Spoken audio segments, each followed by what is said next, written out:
नमस्कार दोस्तों केंद्र सरकार के द्वारा उत्तर प्रदेश के आगरा जिले में एक अंतर्राष्ट्रीय आलू अनुसंधान केंद्र खोला जा रहा है और इस आलू अनुसंधान केंद्र के जरिए आलू पर रिसर्च की जाएगी और आलू की नई नई वैरायटीज़ अब आगरा में उत्पादित होंगी। इसमें इसमें आलू के साथ साथ जो शकरकंद है उसकी भी वैरायटीज़ उत्पादित होंगी। तो इससे कहीं ना कहीं यह अनुसंधान केंद्र भारत का इकोनॉमिक सिस्टम को सपोर्ट करने में काफ़ी ज़्यादा हेल्पफुल रहेगा और ये भारत के साथ साथ दक्षिण एशिया के लिए भी काफ़ी ज़्यादा फायदेमंद रहेगा, यानी उसके लिए इसका एक खास महत्व रहेगा। चलिए इसके बारे में विस्तार से समझ लेते हैं कि इसमें कौन कौन सी वैरायटीज़ उत्पादित होंगी और इसके साथ ये किस पर आधारित है, यानी कैसे काम करेगा, CIP क्या होता है, इन सब के बारे में इसमें विस्तार से समझ लेते हैं। मेरे साथ वीडियो में अंत तक बने रहिए। मेरा नाम है सचिन और मैं कंसीडर IAS की एक और नई वीडियो में आप सभी का स्वागत करता हूं। खबर की बात करें तो खबर है केंद्रीय मंत्रिमंडल ने आगरा में वैश्विक आलू अनुसंधान केंद्र को मंजूरी दी है। अब इसका क्या महत्व है इसके बारे में आगे वीडियो में समझेंगे। चलिए पूरी खबर को की पॉइंट्स के हिसाब से समझ लेते हैं जिस पर यह आधारित है। सबसे पहले बात करेंगे कि CIP क्या चीज़ है। तो इंटरनेशनल पोटैटो सेंटर यानी CIP की स्थापना 1971 में पेरू के लिमा में हुई थी, जो आलू, शकरकंद और इंडियन जड़ों ट्यूबर्स पर अनुसंधान और विकास करती है। यह लैटिन अमेरिका, अफ्रीका और एशिया में सक्रिय है और 1971 में भारत में ICAR के सहयोग से यह आरंभ किया गया था। यानी CIP एक इंटरनेशनल पोटैटो सेंटर है। इसकी स्थापना हुई थी 1971 में पेरू के लिमा में। इसमें आलू, शकरकंद और जो इंडियन जड़ें हैं उन पर अनुसंधान होता है और वर्तमान में ये लैटिन अमेरिका, अफ्रीका और एशिया में सक्रिय है और 1975 में भारत में ICAR के सहयोग से यह आरंभ किया गया था। अब SCARC क्या चीज़ है। तो CIP south Asia regional centre यानी SCARC की स्वीकृति 25 जून 2025 को केंद्रीय कैबिनेट ने दी है, जिसका स्थान सिंगना और उत्तर प्रदेश का आगरा जिला है। केंद्र न केवल उत्तर प्रदेश, बिहार, पश्चिम बंगाल जैसे प्रमुख आलू बेल्ट राज्यों को सेवा देगा, बल्कि पूरे दक्षिण एशिया में फ़ायदेमंद होगा। यानी CIP south Asia regional centre है। इसकी स्वीकृति अभी हाल ही में 25 जून 2025 को केंद्रीय जो कैबिनेट है उसके द्वारा दी गई है और इसके तहत आलू का जो सेंटर है यानी जो अनुसंधान केंद्र है वो सिंगना और आगरा इन दोनों जगहों पर स्थापित किए जाएंगे। ये न केवल उत्तर प्रदेश, बिहार, पश्चिम बंगाल बल्कि इन राज्यों को सेवाएं नहीं देगा, बल्कि ये दक्षिण एशिया के लिए भी काफ़ी ज़्यादा फायदेमंद है। मुख्य उद्देश्य और इसके कार्यकलाप की बात करें तो खाद्य एवं पोषण सुरक्षा, किसानों की आय, ग्रामीण रोजगार में वृद्धि लाना इसका एक उद्देश्य है। आलू और शकरकंद की उपज, कटाई बाद प्रबंधन यानी कि पोस्ट हार्वेस्ट और मूल्य संवर्धन को बेहतर करना है। जलवायु रोधक और रोग निष्क्रिय और उच्च उपज वाली किस्मों का इसमें विकास किया जाएगा। बीज उत्पादन, कीट प्रबंधन, प्रौद्योगिकी हस्तांतरण और किसानों के प्रशिक्षण पर इसमें जोर दिया जाएगा। यानी मूलतः इस रिसर्च सेंटर का उद्देश्य किसानों को और कृषि जो क्षेत्र है उसे आगे बढ़ाना है, उसे बूस्ट करना है और इसी पर ये पूरी तरीके से सेंट्रलाइज्ड है यानी केंद्रित है। वित्तीय और जमीनी समर्थन की बात करें तो कुल परियोजना की जो लागत है वो 171 करोड़ है और यहाँ पर भारत सरकार 111.5 करोड़ देगी और इसके साथ साथ CIP यहाँ पर 60 करोड़ रुपए देगी। इस तरीके से ये परियोजना 171 करोड़ के करीबन है, उससे ज़्यादा भी हो सकती है।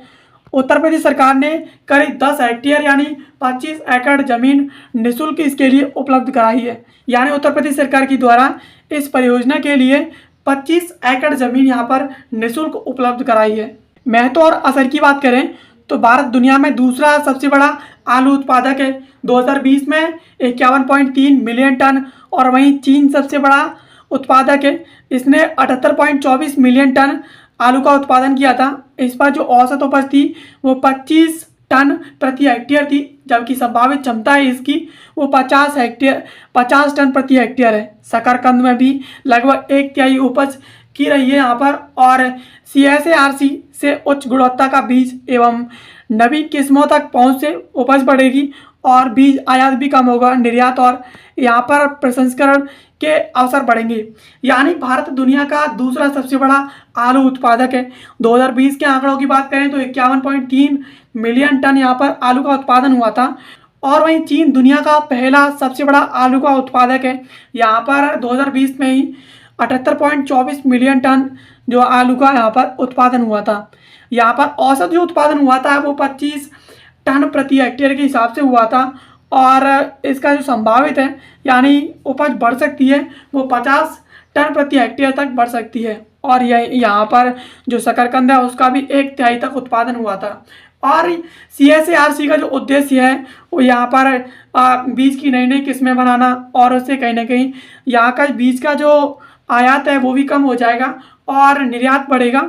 और इससे जो बीज का उत्पादन क्षमता है वो भी इससे काफ़ी ज़्यादा बढ़ेगी। पहले से मौजूद समान उदाहरणों की बात करें तो चीन ने 2017 में यांकिंग यानी बीजिंग में CIP China centre for Asia Pacific CCAP स्थापित किया है।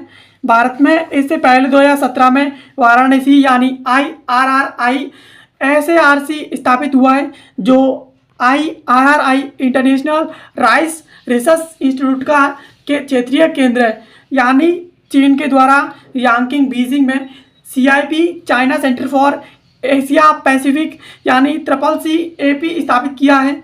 और वहीं भारत में भी 2017 में वाराणसी में जो इंटरनेशनल राइस रिसर्च इंस्टीट्यूट है वो 2017 में स्थापित किया गया है, जो वहाँ का एक क्षेत्रीय केंद्र है। अब यहाँ पर सबसे बड़ी पॉइंट वाली बात यह है कि आखिरकार आलू के रिसर्च सेंटर के लिए आगरा का ही चुनाव क्यों किया गया। तो आगरा उत्तर प्रदेश का सबसे बड़ा आलू का हब है और बड़ी आलू मंडी, कोल्ड स्टोरेज, ट्रांसपोर्ट नेटवर्क यहीं पर आधारित है। और यहाँ आलू अनुसंधान, परीक्षण एवं किसानों तक नई टेक्नोलॉजी के प्रसार के लिए सुविधाएं उपलब्ध है। यानी आगरा का चुनाव इसलिए किया गया क्योंकि आलू उत्तर प्रदेश का सबसे बड़ा आलू का हब है आगरा। और आलू की यहाँ पर बड़ी बड़ी मंडियाँ लगती हैं और कोल्ड स्टोरेज हैं, ट्रांसपोर्ट नेटवर्क आगरा पर ही आधारित है और इसी वजह से आगरा को चुना गया है। और इसके साथ साथ अनुसंधान, परीक्षण और किसानों तक नई नई टेक्नोलॉजी की सुविधाएं पहुंचाने के लिए यहाँ पर कई तरीके की सुविधाएं उपलब्ध हैं। अब यहाँ पर आगरा में स्थापित होने वाले CIP south Asia regional centre यानी CSARC के तहत जो नई आलू शकरकंद की किस्में यहाँ पर विकसित की जाएंगी वो उनकी विशेषताएं निम्नलिखित केंद्रित पर आधारित हैं। यानी इस तरीके की हो सकती हैं। यानी पहली हो सकती है वो जलवायु लचीली हो सकती है, क्लाइमेट रिसाइलेंट किस्म हो सकती है जो बढ़ते तापमान, अनियमित वर्षा और जलवायु परिवर्तन से प्रभावित क्षेत्रों पर उपज दे सकें और सूखा, अधिक गर्मी या अत्यधिक नमी जैसी स्थितियों को सहन करने वाली प्रजातियां। यानी इस तरीके की यहाँ पर जो किस्में हैं वो उत्पादित हो सकती हैं जो कम बढ़ते तापमान, नियमित वर्षा, जलवायु परिवर्तन से जो प्रभावित क्षेत्र हैं वहाँ पर उपज दे सके। और इस तरीके की यहाँ पर जो है किस्में पैदा होंगी। रोग और कीट रोधी किस्में यानी वायरस, फफूंद यानी फंगस, बैक्टीरिया, नेमेटोड जैसी बीमारियों के प्रति प्रतिरोधी किस्में यहाँ पर पैदा होंगी। इससे रासायनिक कीटनाशकों की आवश्यकता कम होगी और पर्यावरण पर इसका प्रभाव घटेगा। यानी यहाँ पर जो जिस तरीके की किस्में बनेंगी वो रोग और कीट रोधी होंगी। यानी इसमें वायरस, फफूंदी, बैक्टीरिया, निमेटोड जैसी बीमारियां हैं उनके लिए इसमें प्रतिरोधक क्षमताएं होंगी। और फसलों में जो एक्स्ट्रा रसायन डालते हैं उनकी आवश्यकता यहाँ पर कम होगी और इससे कहीं ना कहीं पर्यावरण पर इसका जो रसायन डालते हैं उनका जो बुरा फर्क पड़ता है वो भी कहीं ना कहीं घटेगा। प्रसंस्करण योग्य किस्में यानी प्रोसेसिंग ग्रेड वेराइटीज़ जिनका उपयोग चिप्स और फ्रेंच फ्राइज, शकरकंद जूस और पाउडर स्टार्च आदि में हो सके और उच्च ड्राई मैटर कंटेंट या ड्राई मैटर वाली किस्में जिससे उद्योगों के लिए उत्पाद बन सके। यानी यहाँ पर इस तरीके की यहाँ पर किस्में बनेंगी जो चिप्स हैं और फ्रेंच फ्राइज हैं, शकरकंद जूस है, इस तरीके की ड्राई बनेंगी या ड्राई कंटेंट वाली बनेंगी जो यहाँ पर उपयुक्त उत्पाद बन सकें। उच्च उत्पादकता वाली किस्में यानी हाई यील्डिंग जो किस्में हैं वो यहाँ पर उत्पादित होंगी जो पारंपरिक किस्मों की तुलना में वो अधिक जो है उपज दे सकें। यानी आलू की वर्तमान में जो फसल होती है वो तकरीबन 25 टन प्रति हेक्टेयर के हिसाब से होती है, लेकिन इसमें जो किस्में बनाई जाएंगी उससे संभावना है कि ये 50 टन तक पहुंच जाए। और वहीं शकरकंद की जो फसल होती है वो अभी 11.5 टन प्रति हेक्टेयर के हिसाब से होती है। ये इसकी संभावना है वो 30 टन प्रति हेक्टेयर तक पहुंचने की इससे संभावना जताई जा रही है। यानी इस रिसर्च सेंटर में इस तरीके की किस्में पैदा होंगी। और पोषण समृद्ध किस्में यानी बायोफोर्टिफाइड और न्यूट्रिशनली इनहेंस्ड इसमें किस्में पैदा होंगी जिनमें आयरन, जिंक, विटामिन जैसे नारंगी शकरकंद में जैसे सूक्ष्म पोषक तत्वों से ये भरपूर किस्में होंगी। कुपोषण से लड़ने के लिए ये विशेष रूप से न्यूट्रिशन जो मिशन है उसमें जुड़ी होंगी। यानी इसमें पूरी तरीके से पोषण से समृद्ध किस्में होंगी। जो बीज जो पैदा होंगे यहाँ पर पूरी तरीके से पोषण से समृद्ध होंगे जिनमें आयरन, जिंक और विटामिन ए जैसी पूरी तरीके से न्यूट्रिशन मिशन है, इसी मिशन के तहत जो है इस तरीके की किस्में पैदा होंगी। कम शीतलन यानी लो कोल्ड रिक्वायरमेंट वाली यहाँ पर किस्में पैदा होंगी। यानी वे किस्में जो गर्म क्षेत्रों में उगाई जा सके जिससे आलू की खेती उत्तर भारत के अलावा मध्य और दक्षिण भारत में भी बढ़ाई जा सके। और इसके साथ साथ बीज उत्पादकता यानी सीड मल्टीप्लिकेशन एफिशिएंसी यानी बीज के रूप में इस्तेमाल होने वाले आलू की किस्में जो बीज उत्पादन में सक्षम हो, कम समय में गुणवत्ता वाले बीज उपलब्ध करा सकें। यानी इसमें कम शीतलन वाली किस्में पैदा होंगी जिनमें जो गर्म वातावरण है वहाँ पर भी ये फसलें उगाई जा सके जिससे ये उत्तर भारत के अलावा मध्य और दक्षिण भारत में भी आलू की फसलें की जा सके। इसके साथ साथ बीज उत्पादकता यानी इसमें उस तरीके की फसलें पैदा होंगी जो कम समय में उच्च गुणवत्ता वाले बीज उपलब्ध करा सकें। अब यहाँ पर वैज्ञानिक दृष्टिकोण की बात करें तो सीआईपी के पास उन्नत germ plasm bank, gene editing तकनीक और संकर किस्म प्रणाली है जिनसे विश्व स्तरीय किस्में भारत में अनुकूल परिस्थितियों के अनुसार तैयार की जाएंगी। यानी सीआईपी के पास उन्नत किस्म के जर्म प्लाज्म बैंक हैं, जीन एडिटिंग तकनीक है, संकर किस्म की विकास प्रणालियां हैं। यानी इन सभी के उपयोग से भारत में भी सीआईपी वैश्विक स्तर की जो किस्में हैं वो भारत में भी इनको भारत के अनुकूल परिस्थितियों में उपजाया जा सकता है।